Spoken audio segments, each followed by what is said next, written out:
আপনারা চাইলে এরকম পাসপোর্ট সাইজের ছবি কিন্তু আপনারা জাস্ট 1 মিনিটের মধ্যে বানিয়ে ফেলতে পারেন।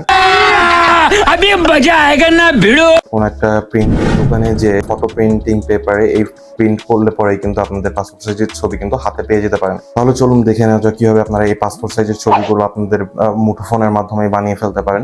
আমার এটিকে ফলো দিয়ে রাখুন, কারণ এমন ইম্পর্টেন্ট ভিডিও কিন্তু আমি আরো নিয়ে আসবো। আপনারা আপনাদের ফোন থেকে প্রথমে চলে আসবেন এই ওয়েবসাইটে, কাটআউট প্রো নামের ওয়েবসাইটে আসার পর প্রথমে দেখতে পাবেন যে পাসপোর্ট ফটো মেকার ক্রিয়েট নামের যে অপশনটি আছে, এই অপশনে আপনারা ক্লিক করবেন। ক্লিক করার পর আপনারা দেখতে পাবেন যে আপলোড ইমেজ নামের একটি অপশন কিন্তু এখানে শো করছে। আপনারা এখানে ক্লিক করে আপনাদের যে কোনো ছবি আপনারা এখানে থেকে সিলেক্ট করে নেবেন। তো আমার এই ছবিটা আমি সিলেক্ট করে ডানে ক্লিক করে দিচ্ছি।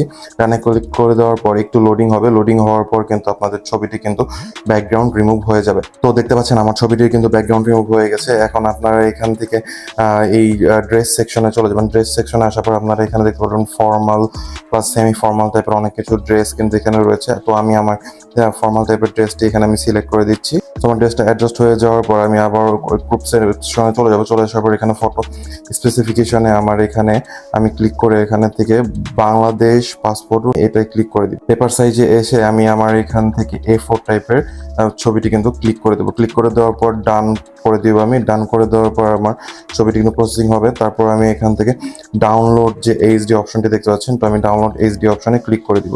তো দেখতে পাচ্ছেন যে আমি ডাউনলোড কিন্তু আমার ছবিটি হয়ে গেছে। তো আমি যদি ওপেনে ক্লিক করি, ক্লিক করে দেওয়ার সাথে সাথে আপনারা দেখতে পারবেন যে আমার ছবিটি কিন্তু পাসপোর্ট সাইজের হয়ে গিয়েছে। So that's it.